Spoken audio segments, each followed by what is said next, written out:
need the key.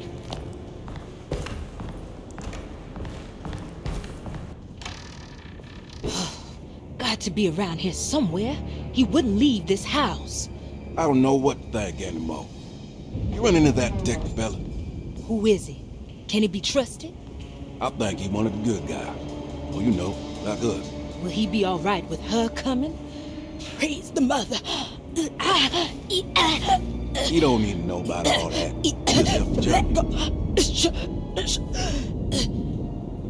Just calm down. It ain't time yet. God, it hurts. As far as I can tell, Detective Carnby seems to be solving problems, not causing them. Just be ready in case he starts anything.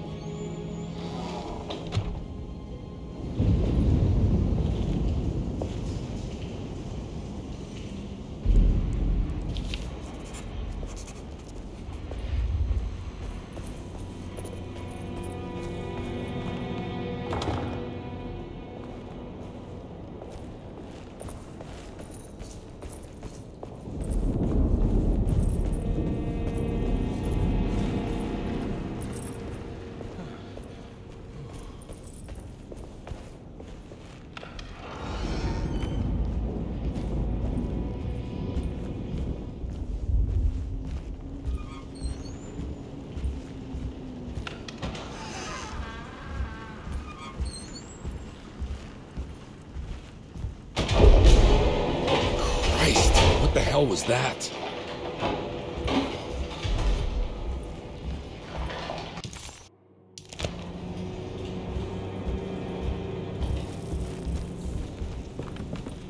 I don't want to run into the orderlies right now.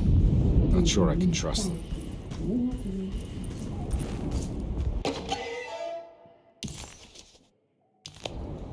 I think Dr. Gray might be in there. Perfect time to snoop around his office, though. It's blocked.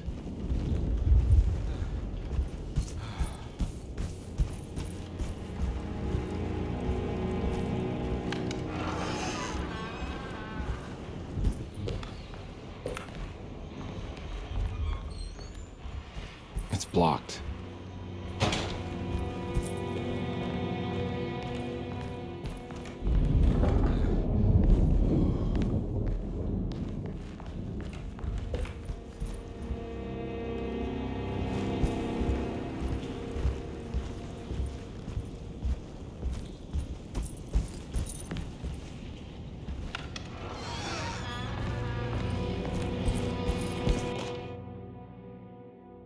Lunacy and the Astarte Artist Colony, a monograph by Yael Klein.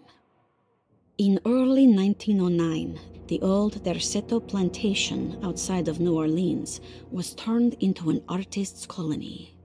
3 famous European artists rented the house and the surrounding land from the owner, the Ledoux family.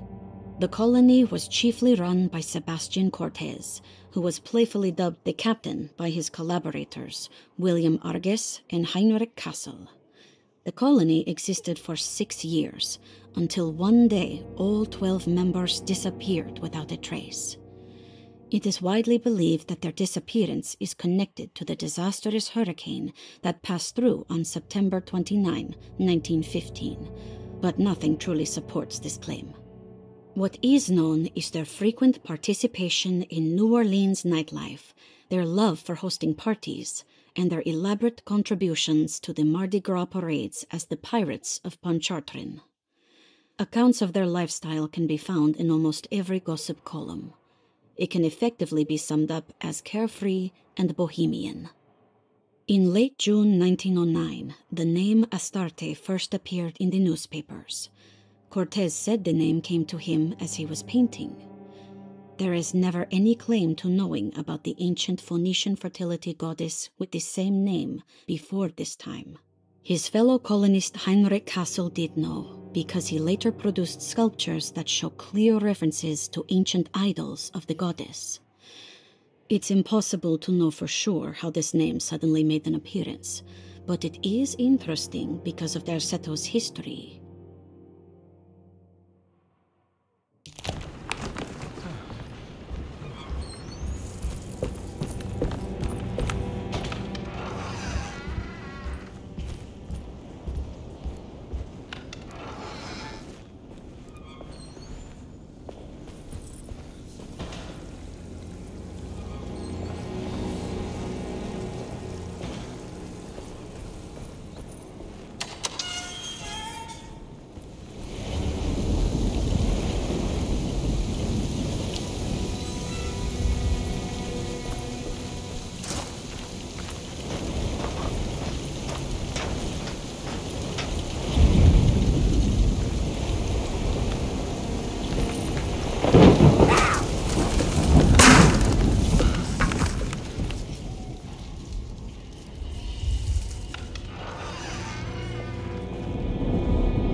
key.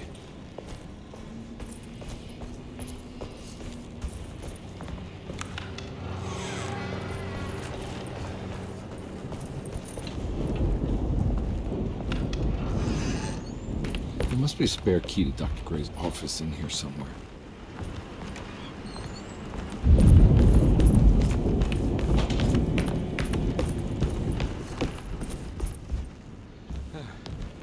I need the key.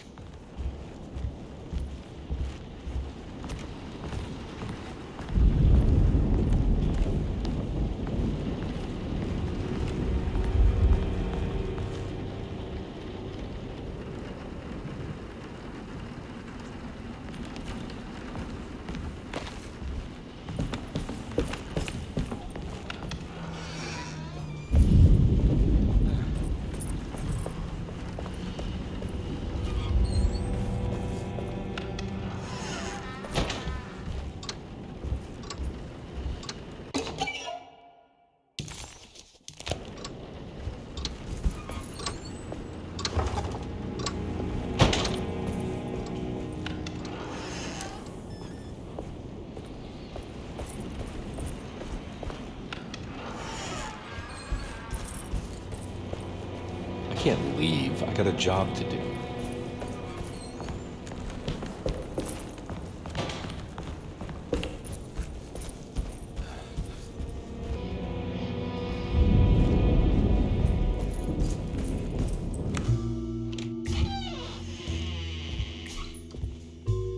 Detective Carnby. Good to see you again. Solved your case yet? I'm trying. Hey, Grace, you okay? Oh, she is just peachy, Detective. Are you looking forward to the Feast of St. John, Grace? I can't wait. Kids, ain't they great? What exactly are you planning for tonight? Oh, not much. We eat, we drink, we pay tribute to the wishing tree in the conservatory. The usual.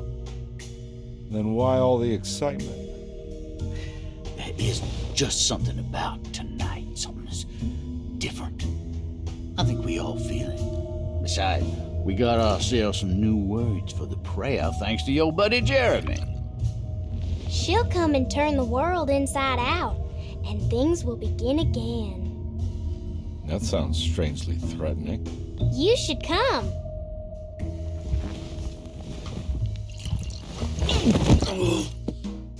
God damn it, Grace. Stay put for once.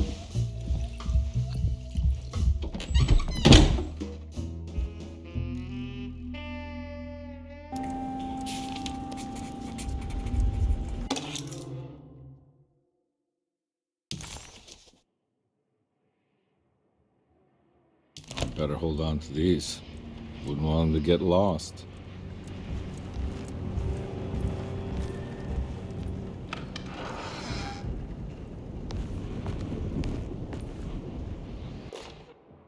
Jeremy knew that the only one who could help him now was the guest in room number 3.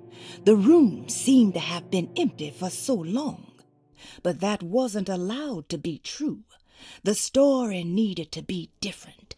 To include something from the outside, he would bring the guest back to room 3 and show them what was in that safe. 913. But those were not the right numbers. That was the combination for the safe in the clerk's office.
selling that old barfly short.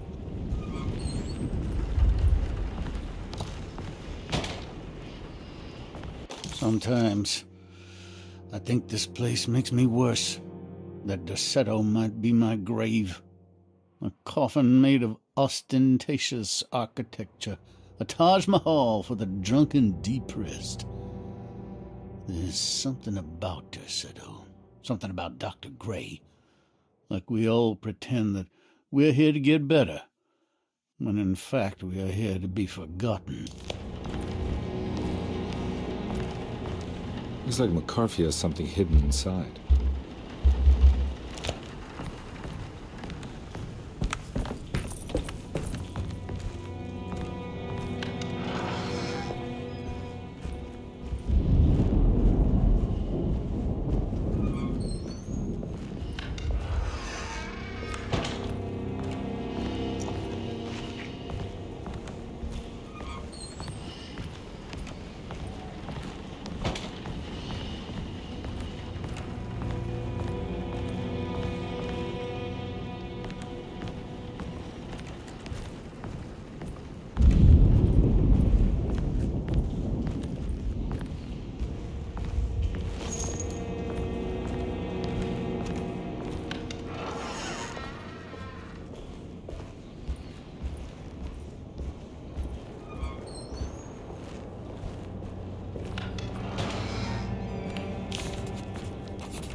This is my room.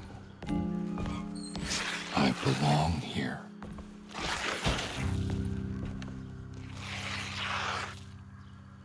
I know that number. Where's that from? I did this. I wrote that.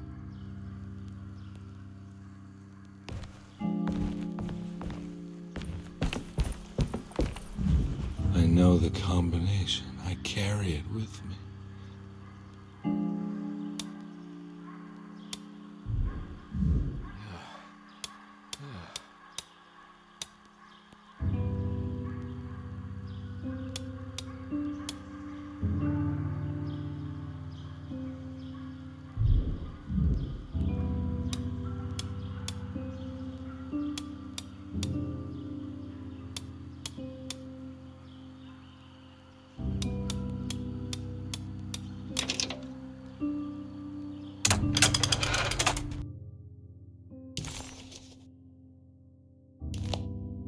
Detective, I have made many discoveries in my case. The child we want is safe, thanks to good people like me and you. We're so similar, but you don't see all the things I do. To find your man, Jeremy, you also need to look for the girl. It has always been that way. The young deliver us all. You should have a look in my room. There's a piece of the puzzle you will need. Take care now. My coffee. How long have I been here?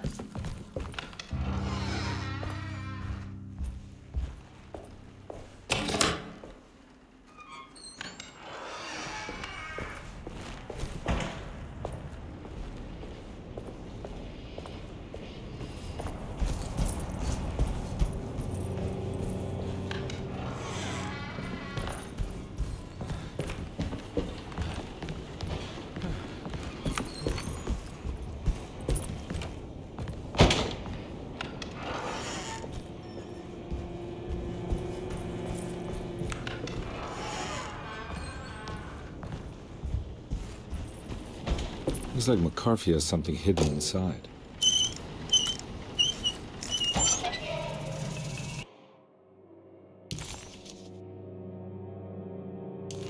Why would McCarthy lock this up? Was he trying to keep Grace from completing the shame? If so, couldn't she have just made another drawing?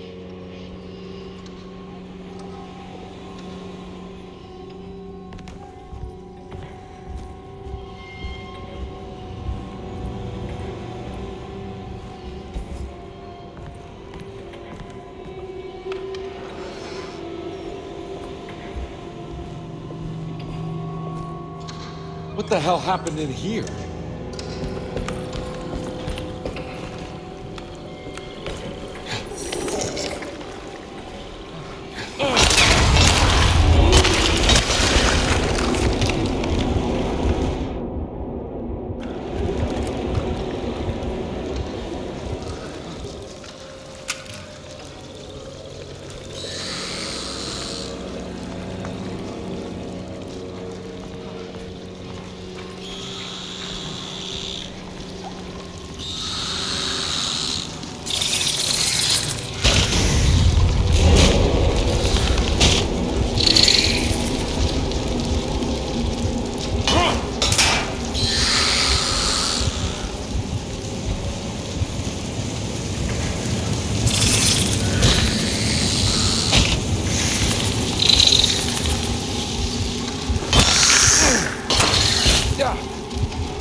This looks familiar.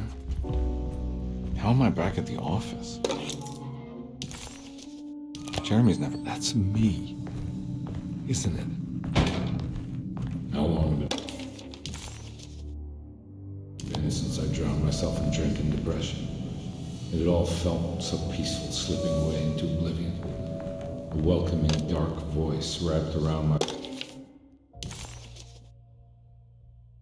mind like a heavy blanket.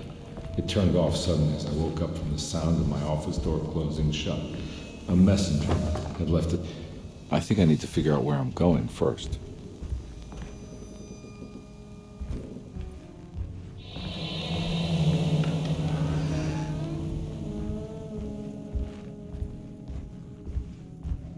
God, I used to drink so much back then.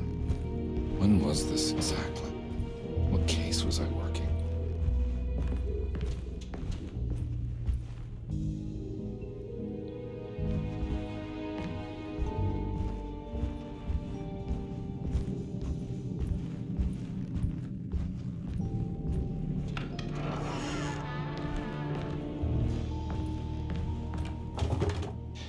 I think I need to figure out where I'm going first.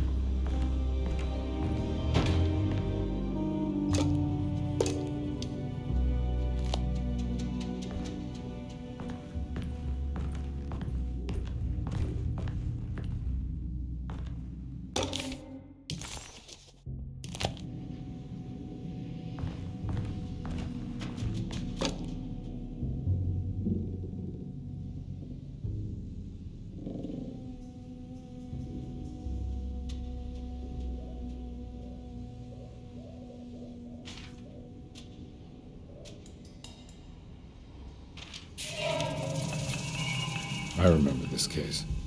Some kid got taken by her father, headed out of state. But he had made a mistake by selling a painting that his wife actually cared about to a collector named Thornhill to fund his venture. That's how I tracked him down. At least I think so.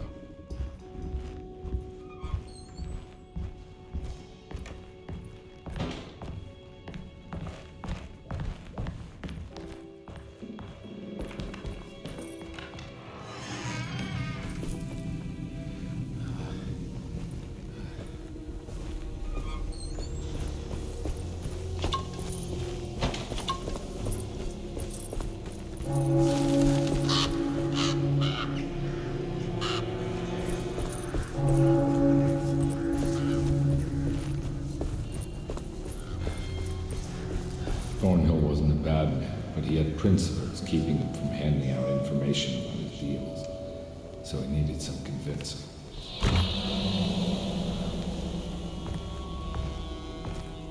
Well, every case can't be squeaky clean.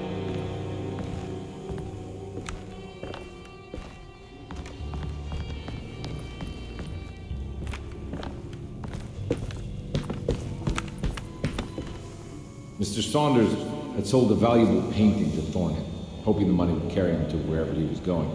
The painting, now leaning on an easel in Thornhill's bedroom, had a certain mesmerizing gloom that seemed to call out to me, telling me I was needed for something important. I felt myself falling into the painting, only being brought back by Thornhill, thrusting an address to a Hotel St. George into my hand, and asking me to get the hell out.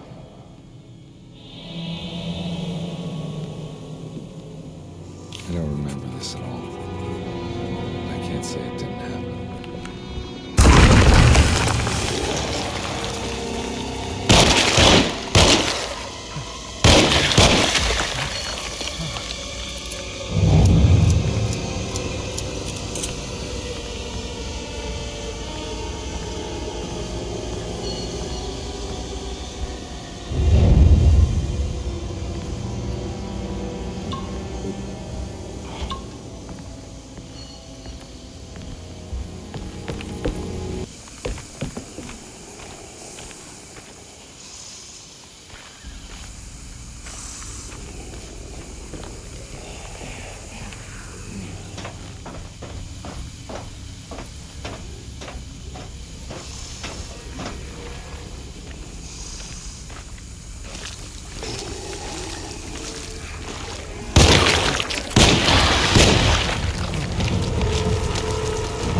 On my way to the hotel, the Morton gang caught up.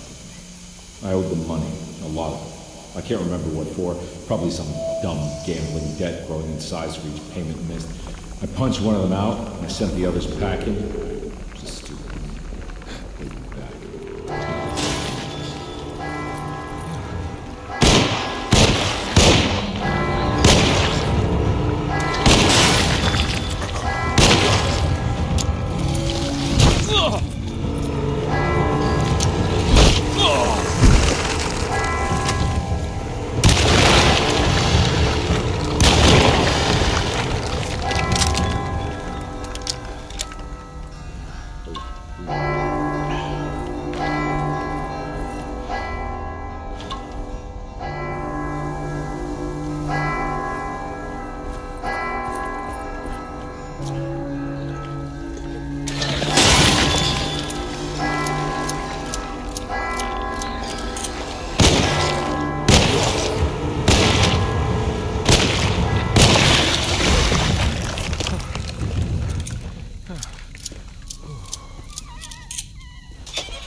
I found him.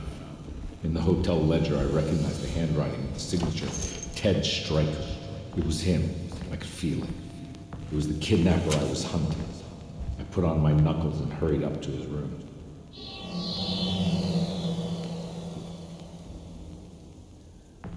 Something about that name, Ted Stryker, rings a bell. Feels vaguely familiar.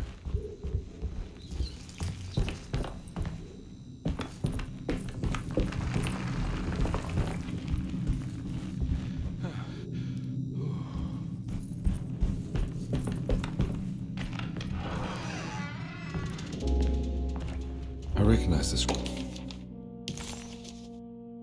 But I didn't catch up with them here. I must have followed them. But where?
That's right, he was running away, ditching his old life and marriage in New Orleans to find something better in Tallahassee.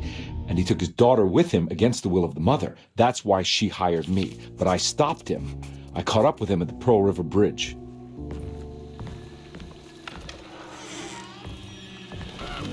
Pearl River. This is where I caught up with them. This is what the Dark Man wanted me to revisit. But I'm still not seeing it. What am I forgetting?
I can't believe I didn't recognize you. I looked a little different back then, I suppose. Was any of this real? How do you mean? This day, just... so much is happening. I can't... I think I've lost my head.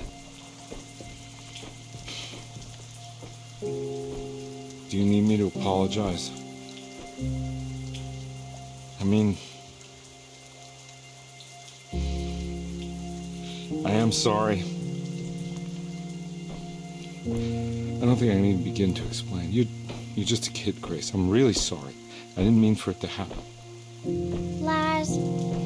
More lies. No, really. I thought I was being a good guy by handing you over to your mother. I didn't know. I couldn't have known that she wouldn't care about you. I don't know how this works. What is this for? Some form of admission of guilt. Maybe acceptance. It's what the Dark Man wants. I guess we just watch my father die again then. You think he's alive? I know he is. He's down there, scared that he won't be able to get out. That he will drown with his daughter again. What are you saying? We gotta save him! We? Do it yourself. I'm down there with him, remember?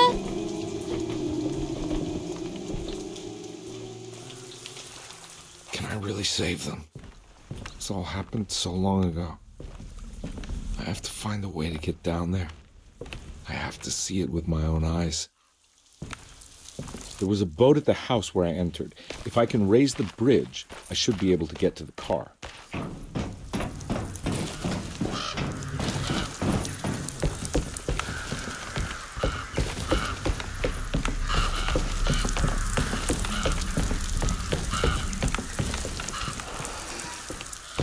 This must be where the bridge is operating.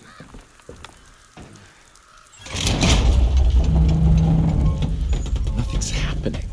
It's like something's holding it back.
didn't jump.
My God, Carnby.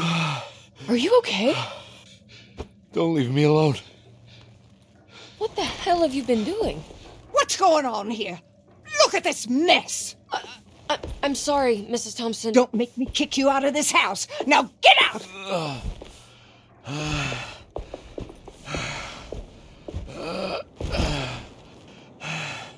Hey, Detective. Mr. Carnby. I'm really worried about you. I'm okay. I just need to catch my breath for a moment.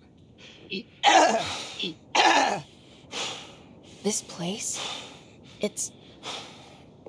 there are some very disturbed figures around here. And I don't think it's just the patients. I've been reading some things about how Derceto has a deranging effect on people. I think it might explain things. What? Just take it easy, okay? I'm gonna go find a way into Dr. Gray's apartment. I want to know what he's hiding.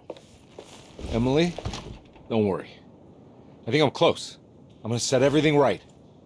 Just be careful.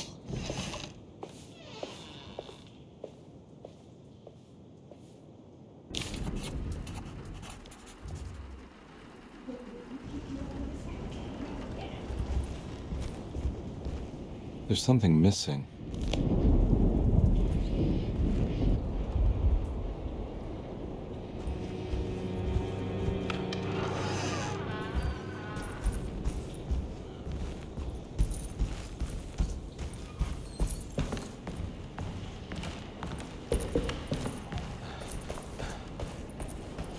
I can't leave. I got a job to do.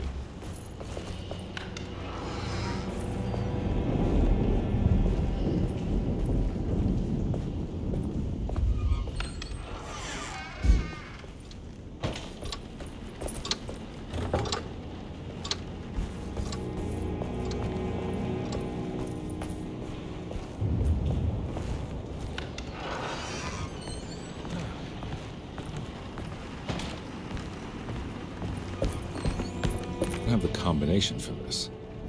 Or maybe Jeremy did.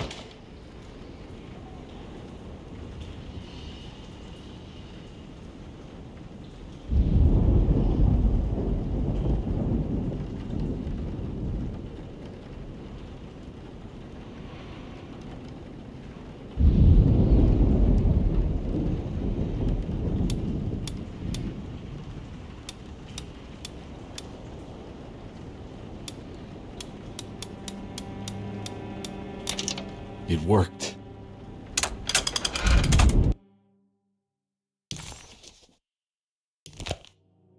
The last guest in the empty room suffered from severe maladaptation. I must write this down, because if I understand the condition sufficiently, it could make me deny this fact at a later date, and there is reason for me to think I may come to suffer the consequences from this dysfunction, as some who came in contact with the guest seemed to adopt a new worldview in which everything was predetermined but broken. Upon accepting this worldview, some memories became unmanageable and later rejected. I do not know what this means. I cannot even remember the fate of the guest. I think they were simply misplaced one day and forgotten. Just like all documents pertaining to this guest, they have all been destroyed, or they never existed in the first place. Who wrote this? There has never been a guest in the empty room.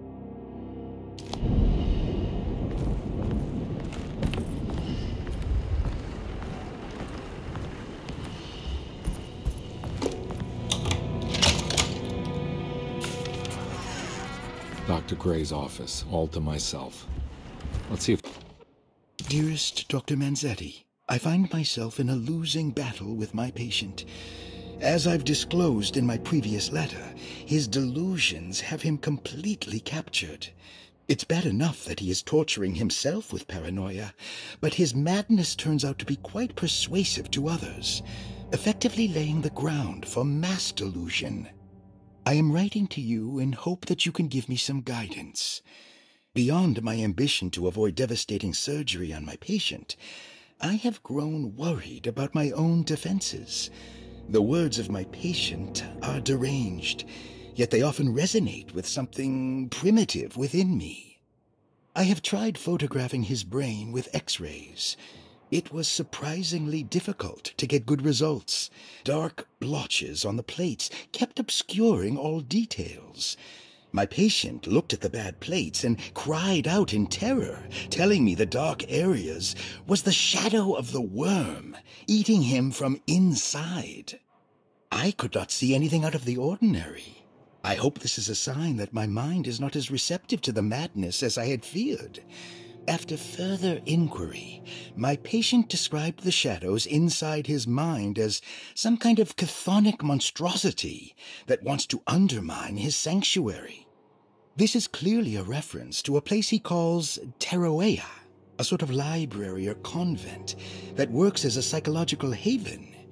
With this imaginary haven threatened by this Chthonian, he has now constructed another, less pleasant hiding spot. Lately, he has been bringing up a metaphor of a steamboat. We'll figure this guy out.